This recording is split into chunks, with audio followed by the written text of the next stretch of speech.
tidak akan pernah sia-sia. Dan bagi hari ini juga, mari saudara-saudaraku, di tengah pandemi yang belum berhenti, masih mewabah secara mendunia, namun apa yang paling utama prioritas kita untuk kita berikan, berani melepaskan, merelakan untuk mengibadahkan diri kita datang di dalam rumah Tuhan. Tuhan tentu akan melindungi kita. Amin, saudara. Tuhan punya rencana yang jauh lebih indah dari apa yang kita doakan dan apa yang kita harapkan. Sebab Tuhan kita adalah Tuhan yang selalu memperhatikan umatnya dan Tuhan yang tidak pernah tinggal diam. Saudaraku, mari pagi hari ini bersama-sama saya akan mengajak para jemaat juga, saudara yang ada di rumah, untuk mempersiapkan Alkitab saudara. Ya, barangkali saudara melihat gadget jadi saudara tidak bisa buka Alkitab. Ya, kita akan membuka dalam kitab Rut. Ya, kemarin minggu lalu sudah disinggung oleh Pastor Agus. Ya, saya akan terus menerjemahkan lebih dalam lagi, dan kisah ini sungguh sangat menarik sekali, saudara. Saudara sudah temukan hal itu? Kalau mungkin bisa ditayangkan di slide, saudara yang tidak membawa Alkitab boleh mengikuti bersama-sama. Demikian bunyi firman Tuhan, Rut 1 ayat 1 sampai ke 10. Pada zaman para hakim memerintah, ada kelaparan di tanah Israel. Lalu pergilah seorang dari Bethlehem Yehuda beserta istrinya dan kedua anaknya laki-laki ke daerah Moab untuk menetap di sana sebagai orang asing. Nama orang itu ialah Elimelech, nama istrinya Naomi, dan nama kedua anaknya Mahlon dan Kelion. Semuanya orang-orang Efrata dari Bethlehem Yehuda, dan setelah sampai ke daerah Moab, diamlah mereka di sana. Kemudian matilah Elimelech, suami Naomi, sehingga perempuan itu tertinggal dengan kedua anaknya. Ayat 4, keduanya mengambil perempuan Moab. Yang pertama bernama Orpah, yang kedua bernama Rut, dan mereka diam di situ kira-kira 10 tahun lamanya. Ayat kelima, lalu matilah juga keduanya, yakni Mahlon dan Kelion, sehingga perempuan itu kehilangan kedua anaknya dan suaminya. Kemudian berkemaslah ia dengan kedua menantunya, dan ia pulang dari daerah Moab. Sebab di daerah Moab ia mendengar bahwa Tuhan Allah memperhatikan umatnya dan memberikan makanan kepada mereka. Maka berkatalah ia dari tempat tinggalnya itu bersama-sama dengan kedua menantunya, ketika mereka sedang di jalan untuk pulang ke tanah Yehuda. Berkatalah Naomi kepada kedua menantunya itu, pergilah, pulanglah masing-masing ke rumah ibunya. Tuhan kiranya menunjukkan kasih karunia-Nya kepadamu, seperti yang kamu tunjukkan kepada orang-orang yang telah mati itu, dan kepadaku kiranya atas karunia Tuhan kamu mendapat tempat perlindungan masing-masing di rumah suaminya. Lalu diciumlah mereka, tetapi mereka menangis dan dengan suara keras, dan berkata kepadanya, tidak, kami ikut dengan engkau pulang kepada bangsamu. Saudara, dalam kitab Rut ini ditulis oleh Samuel 1000 tahun sebelum Masehi. Ya, Rut diambil dari kata Ibrani, yaitu Reut. Ya, saudaraku, sesuatu yang artinya sesuatu yang pantas untuk dilihat, sesuatu yang indah untuk dilihat. Rut itu artinya beauty, ya, beauty, cantik, juga friendly, ya, pandai bergaul, pandai bersahabat. Saudaraku, tentunya kalau Rut mempunyai arti beauty dan friendly, tentu saudara, orang ini pasti cantik. Ya, karena nama itu ada kaitannya dengan realita apa yang sebenarnya pada zaman dulu, saudaraku. ya. Tapi pada zaman sekarang belum tentu. Ya, nama adalah harapan orang tua. Tapi pada zaman dulu nama adalah ya terkait dengan keadaan yang sebenarnya. Oleh karena itu Rut ya tertulis di dalam kitab ini sebuah rencana Allah.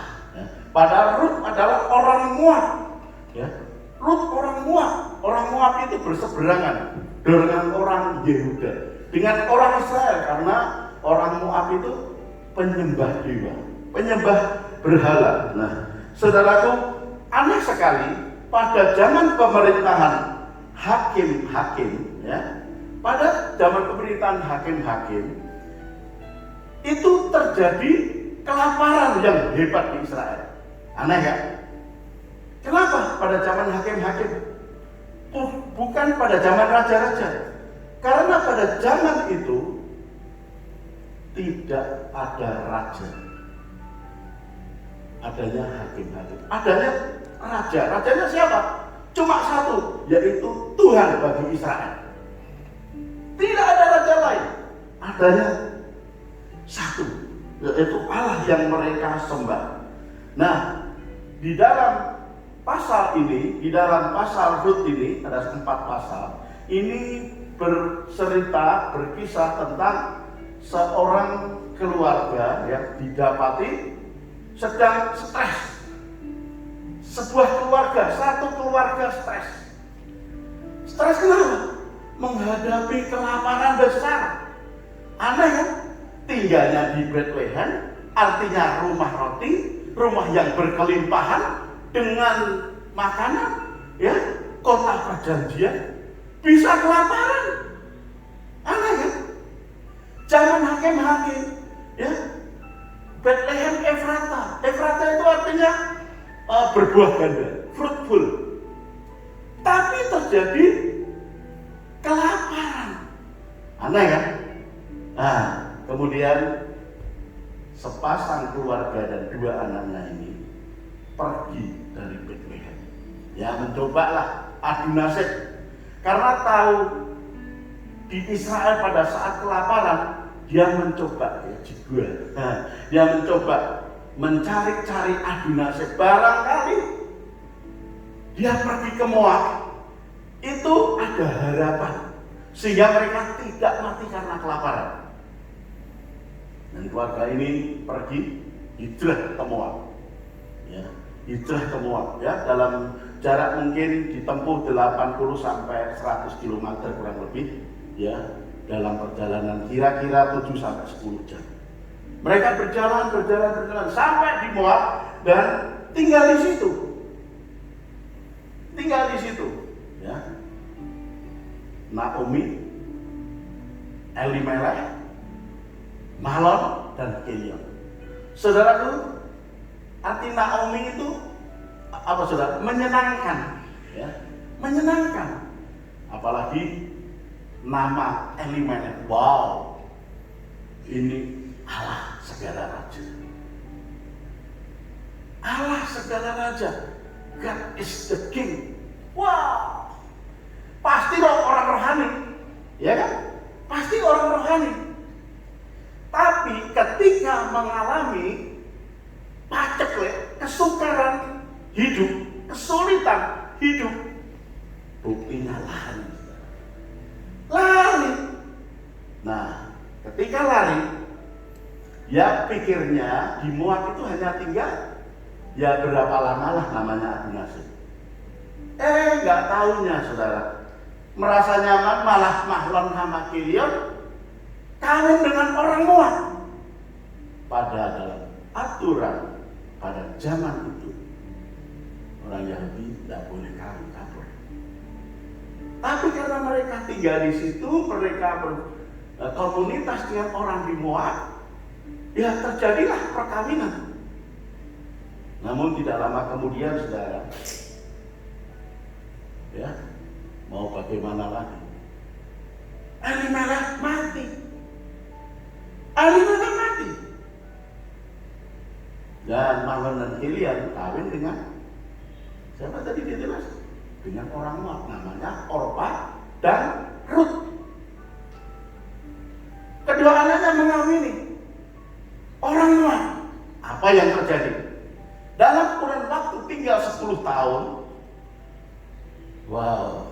ironis sekali. Kedua anaknya, Mahlon dan Kilian ini menyusul mati. Nah, akhirnya tinggallah di rumah itu 3 janda. Pada zaman dulu yang kerja itu laki-laki. Nah, kalau Naomi harus menghidupi kedua anaknya, kedua menantunya, tapi karena kebaikan Naomi bilang itu anaknya sendiri. Dia berpikir, ya, kalau zaman dahulu kalau perempuan nggak kerja, menjual diri, kalau enggak jadi budak. Akhirnya Naomi berpikir, lebih baik aku pulang dari tempat. Karena dia mendengar bahwa Bethlehem sudah kembali dipulihkan. Yang tadinya mengalami kekeringan, kesukaran, kesulitan sudah dipulihkan. Inginnya pulang. Saudara ingat, setiap orang-orang yang hidupnya mengenal dan nempel kepada Tuhan, jika suatu saat meninggalkan Tuhan, mungkin alasan apapun, alasan kesulitan, alasan problem, alasan karena konflik, jika meninggalkan Tuhan, ada sesuatu yang kehilangan. Naomi kehilangan suami dan kedua anaknya, mati di negeri orang. Naomi kehilangan, tapi Naomi masih punya Rut dan Orpa. Saudaraku, karena mendengar Bethlehem sudah dipulihkan, Gemah Ripah Lok Jinawi kembali, seger makmur ayam tentrem, ingin pulang. Nah, pada saat pulang, saudara, di dalam perjalanan Naomi dan kedua menantunya ini, Orpa dan Rut, Naomi berpikir, waduh, ini kalau aku pulang, engkau, Orpa dan Rut, ini orang Moab, orang berseberangan.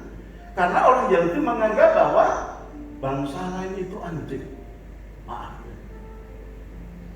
Ya, sampai di situ antipatinya. Udahlah, dalam perjalanan ya anak Naomi bilang kepada Orpa dan Rut, sudahlah anakku, sampai di sini saja. Kamu pulang. Kamu kan masih muda. Kamu masih bisa bersuami. Cari suami ke negerimu. Biar mami pulang. Biar mama pulang. Kamu di sini. Saudara, apa jawab Orpa? Orpa mencium tangannya dan dia merelakan untuk berpisah dengan Tuhan. Naomi. Dia menangis. Tentu beberapa tahun mereka berkumpul. Ada satu perpisahan yang sangat menyedihkan. Harus berpisah dengan mertuanya, tetapi lain dengan Rut. Rut ketika disuruh pulang ke Moab oleh Naomi,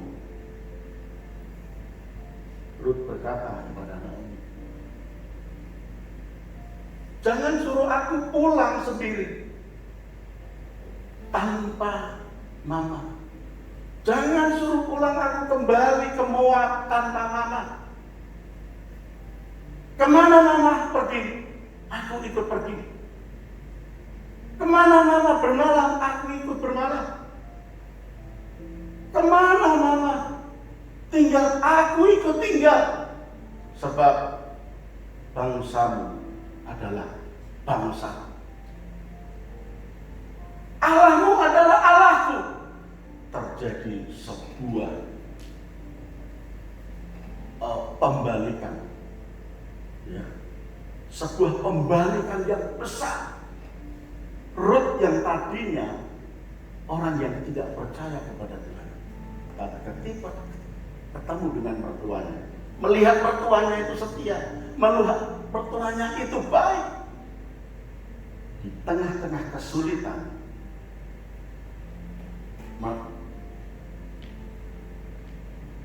Naomi tetap setia. Rut juga setia kepada mertuanya, sehingga Rut pergi mengikuti mertuanya. Wah, ini satu jaringan yang sangat luar biasa, saudara. Ya. Di Indonesia, saudara, kalau kita melihat secara siklus, dalam kesulitan, kalau saudara bisa baca di artikel, saya menemukan semalam, itu ternyata siklus resesi itu terjadi setiap hampir 10 tahun sekali. Saya baca artikel itu, wow, satu dekade, 10 tahun.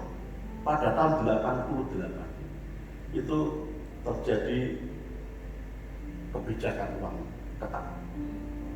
Dan 98 kembali terulang, resesi itu terjadi.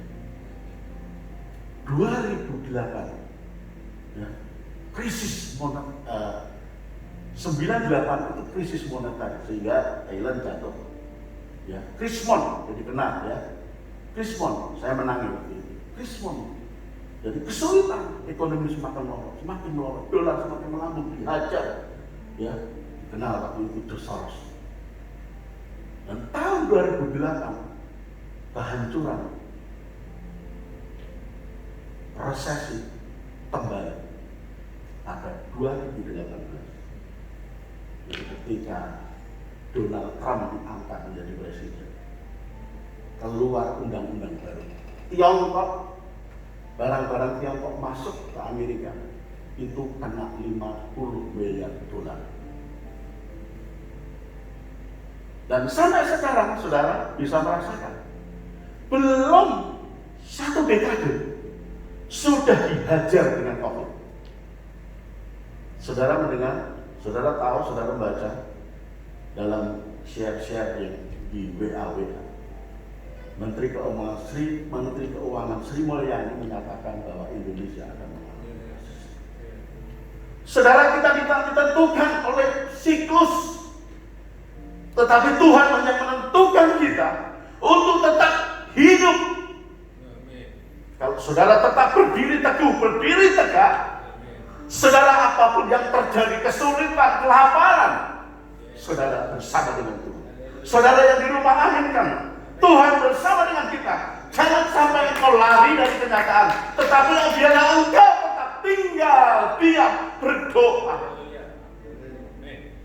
Kita percaya, sebagai orang percaya kepada Allah, dia bisa melakukan segala sesuatu yang tidak ada menjadi ada, yang tidak bisa menjadi bisa, yang tidak mampu menjadi mampu, dan engkau dibuat bisa tetap berjalan bersama dengan Tuhan. Jangan kita seperti Naomi, keluarga Naomi, Elimelech, namanya keren, God is the king. Namun ketika menghadapi persoalan, kelaparan, takut. Saudara, kalau untuk hidup, saya percaya tidak akan ada yang melewati mati karena kelaparan. Amin. Tidak akan. Tuhan memelihara kita. Rumput ada dipelihara, bunga daun ya, dipelihara, bertumbuh semakin indah. Orang yang tinggal dalam pengharapan Tuhan, semakin hari akan semakin cantik, makin hari akan makin cemerlang, semakin hari akan semakin indah di hadapan Tuhan. Dan orang melihat kita, wah, memang benar-benar orang Kristen ini luar biasa. Saudara, jangan kaget kalau ikut Tuhan itu semuanya berarti sudah tidak ada apa-apa, semuanya jalan dengan baik-baik. Belum tentu. Allah sudah menguji. Justru dalam penindasan, tekanan, kebingungan, di situ saudara diuji. Seperti bangsa Israel, berapa kali saya sampaikan, bangsa Israel itu bangsa yang tidak lihai perang. Bangsa Israel ada bangsa yang sederhana, tidak punya senjata, tidak punya skill, kecuali dia bekalnya itu dia seorang budak. Tapi saudara, ketika dikejar-kejar Mesir, bisa keluar dari kosong. Itu kalau bukan tangan Tuhan, tidak mungkin.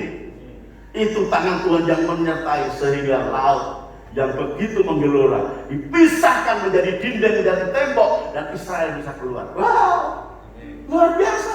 Di dalam kesulitan, saudara menghadapi, saudara tetap berharap kepada Tuhan, maka ada jalan keluar. Karena Dia, Yesus adalah jawaban kita. Allah adalah jawaban kita. Allah jawab setiap orang yang berseru kepadanya. Ya, asyhadat. Dia Allah yang maha kuasa. Katakan Allah maha kuasa. Allah maha kuasa. Kuasanya besar, kuasanya dahsyat. Kita bangga punya Allah seperti Dia. Punya Allah yang luar biasa. Jangan sekali-kali saudara coba untuk transit aja lah. Tinggal Tuhan sebentar. Jangan. Ya, seperti Elimelech dan Naomi, pengennya kan mau transit aja. Nggak berlama-lama. Tapi sampai 10 tahun. Akhirnya permanen. Sampai kehilangan. Kehilangan dia nggak bisa kembali lagi. Jadi saudara, firman Tuhan berpesan, apapun yang terjadi, jangan kau tinggalkan. Jangan kau tinggalkan Allahmu. Allah yang memelihara engkau. Kalau bicara hukum Taurat, selalu tuh Allah mengingatkan. Ingatkah ketika engkau pada waktu keluar dari tanah Mesir? Diulang-ulang. Ingatlah, Tuhan mengingatkan. Dan kadang-kadang bagi kita juga diingatkan Tuhan. Allah mengingatkan kita melalui apa? Badai kesulitan, badai kesulitan. Apakah kita diuji masih setia? Ini hari-hari ini hari-hari yang sangat mengerikan secara mendunia. Tidak ada dunia yang tertawa-tertawa di atas penderitaan orang lain. Tidak ada, mereka juga mengalami penderitaan. Secara kemarin saya ketemu dengan orang kalau sudah tidak bisa apa-apa, apa artinya uang itu? Secara kita harus menyadari, kalau pas ujian datang, ya, itu adalah alat Tuhan, ukuran untuk iman kita, untuk next level. Iman kita jauh lebih kuat, jauh lebih besar, jauh lebih tahan. Jangan sekali-kali kita mencoba untuk meninggalkan Tuhan. Ya, bisa entek, ludes, des, entek. Imanmu entek, keadaan entek, mengerikan. Sering ingat ini ya. Yang di rumah saudara ingat. Kita perut ini karena mencoba meninggalkan Tuhan, meninggalkan Allah, keluar dari negeri Kanaan, Betlehem itu Kanaan, tanah perjanjian. Ya. Tanah perjanjian, padahal gemari pala jinami, subur makmur, banyak susu dan madu. Tetapi kenapa Tuhan izinkan kelaparan datang untuk menguji? Ya, diuji itu seperti emas, dilebur. Kalau saudara masak air itu titik didih itu 40-60 itu sudah panas, saudara tidak bisa makan. Tapi emas 1300 baru cair, baru meleleh, bisa menyingkapkan, bisa memilah, bisa memisah komponen-komponen yang lain. Allah begitu membiarkan kita. Ketika pencobaan datang, tapi Allah tidak akan pernah diam diri untuk tidak mau. Dia akan tetap mau. Bukankah pencobaan itu tidak akan melebihi kekuatanmu? Ya. Pencobaan yang Allah biarkan, yang sedang kita hadapi, kita alami, saudara alami, itu tidak akan melebihi kekuatanmu. Amin. Karena itu tetap. Hari-hari ini sangat sedikit langkah orang yang tidak punya rasa takut. Hampir semua. Buktinya apa? Kumpul-kumpul aja nggak berani. Ke gereja nggak berani. Bersyukur saudara yang masih berani memberi memberikan diri untuk beribadah kepada Tuhan, saudara, tidak akan sia-sia. Ya, mencari dahulu kerajaan Allah dan kebenarannya. Cari dulu kerajaannya. Nah, kerajaan itu ada rakyatnya. Ya, ada rakyatnya, ada warganya. Bukan kerajaan dibangun sebuah kerajaan yang gede, megah, tapi tidak ada rakyatnya. Itu bukan kerajaan. Itu top. Ya. Kerajaan Allah dan kebenaran. Maka semua, semua, katakan semua.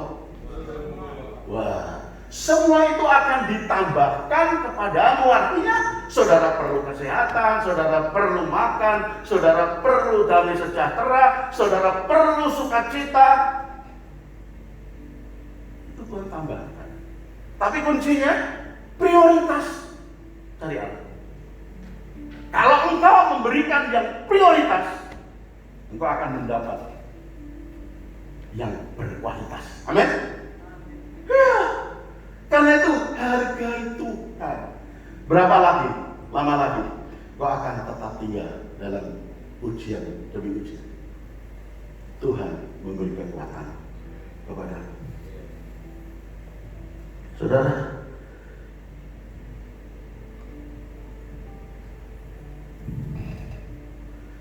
Firman Tuhan ini sangat luar biasa. Ya, saya kepingin untuk menyampaikan kitab Rut ini sudah lama sekali. Sudah lama. Tapi timingnya nggak pas.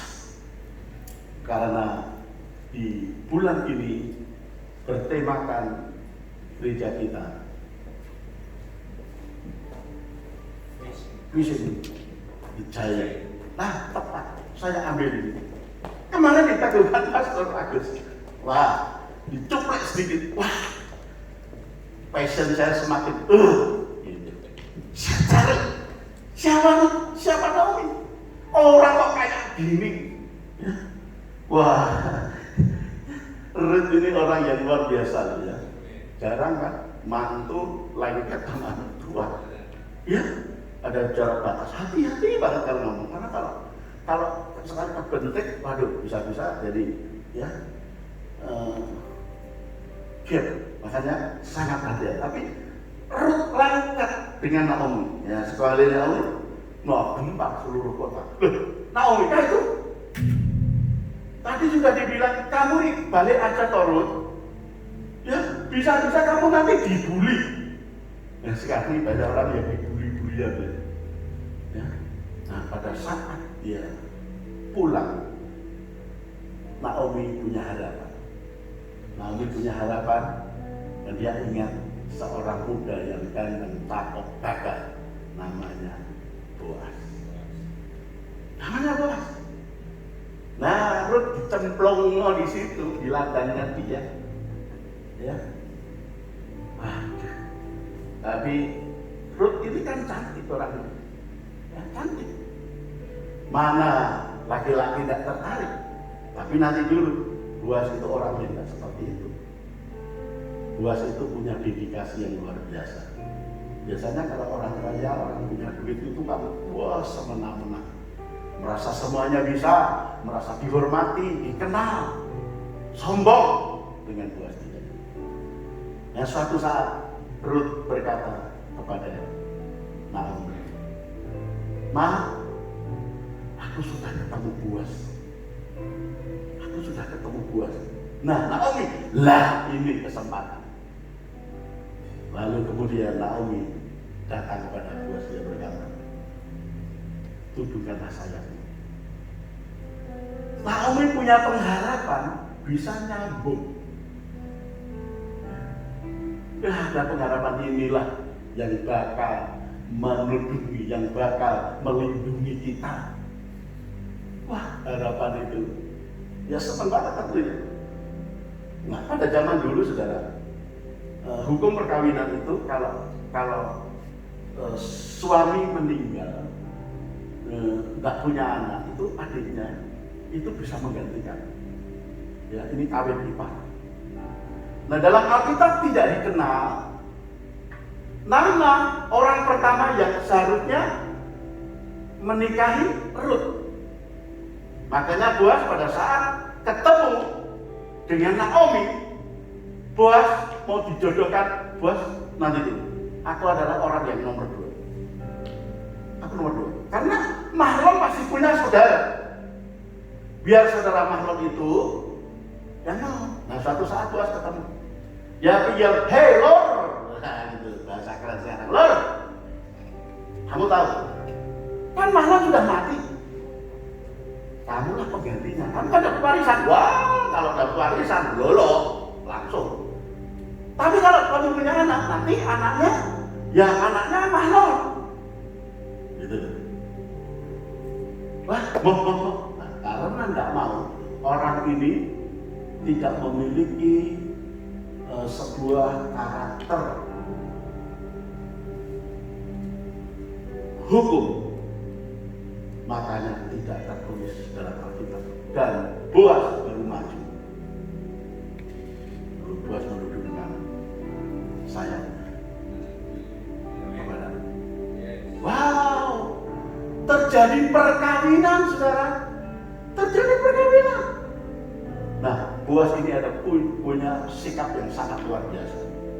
Boaz ini punya sifat itu, karakter yang rajin. Dia tangkas, dia punya etika, sopan santun, punya aturan. Nah, zaman sekarang itu kan tidak gampang, saudara. Ya, cari pekerjaan, cari sahabat, cari ipar, cari mertua, cari jodoh, kan tidak gampang.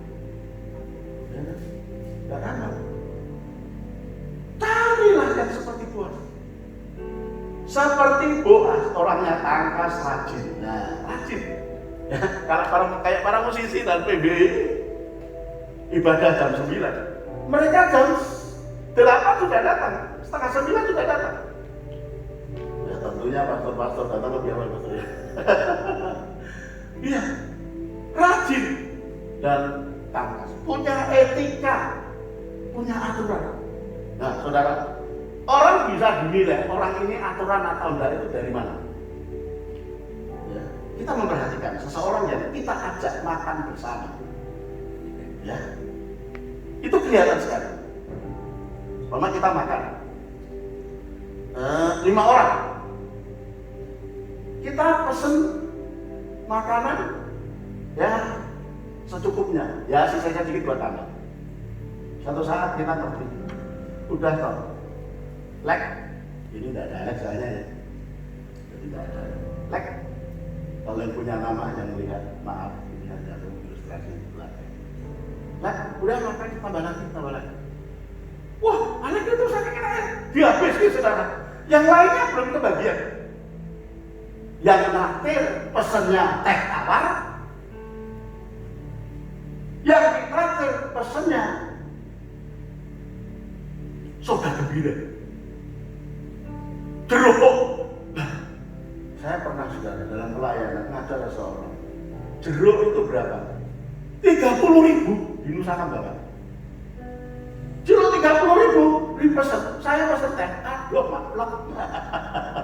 Nah, dari situ kelihatan kalau mencari mati yang kayak gini, wes. Berarti tidak punya etika ini. Ya, jadi ngerti diri. Ya, walaupun ini ya tidak seperti biasanya, tetapi kalau sudah melihat orang banyak terlibat. Nah, saudaraku, kita dari kitab ini belajar. Ketika kita sedang menghadapi kesulitan dan kesukaran sekolah, sekali-kali firman Tuhan berpesan, jangan pernah meninggalkan. Walaupun itu ada transit mencoba-coba, jangan coba-coba. Ya, karena kejadian ini jelas-jelas ketika Naomi meninggal dan Elimelech meninggalkan Bethlehem, terjadi satu malapetaka, kehilangan yang tidak akan bisa kembali lagi. Tapi justru sebaliknya, Rut adalah orang di luar rencana, orang Moab, orang penyembah berhala, bisa masuk ke dalam tahu benang merah kelahiran Yesus. Satu-satunya orang jual itu nyambung dan pada saat perkawinan mereka melahirkan Obed, dan Obed melahirkan Isai. Isai itu artinya kaya raya, ya. Jessica, kaya raya. Ya, kalau saudara punya anak namanya Jessica, ya. Kaya raya. Luar biasa. Wah, drama kitab Rut ini kalau kita bayangkan, kok bisa ya, yang nggak mungkin jadi mungkin. Ya bisa.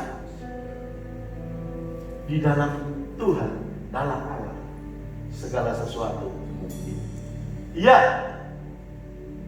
Amin, saudara. Mari, pagi hari ini kita sudah belajar sehari rumah, saudara yang ada di dalam gereja. Kita mendengar betapa indah kitab Rut tertulis di dalam Alkitab ini. Rencana Tuhan yang mulia mengingatkan kepada kita setiap tekanan kesulitan yang sedang saudara hadapi itu adalah sebuah ujian untuk saudara bisa naik ke tingkat yang dewasa, ke tingkat yang jauh lebih lagi pengenalan engkau kepada Tuhan. Saya yakinkan, kita percaya sebelum kita akan menerima doa berkata dan mengakhiri ibadah ini, nanti bisa didoakan saudara kita Woro. Kita doakan juga biar pasca operasi supaya Tuhan terus berkarya. Tuhan katakan glory to glory. Kasih karunia kepada karunia, kemuliaan kepada kemuliaan. Biarlah itu semua terjadi oleh karena seruan doa Anda yang akan menggetarkan hati Tuhan, sehingga Tuhan berbelas kasihan menolong setiap umatnya yang sedang menghadapi kesulitan demi kesulitan. Kesulitan itu ada, namun karya dan pekerjaan Allah, kuasa Allah jauh lebih besar dari segala permasalahan kita. Mempercayai, katakan amin.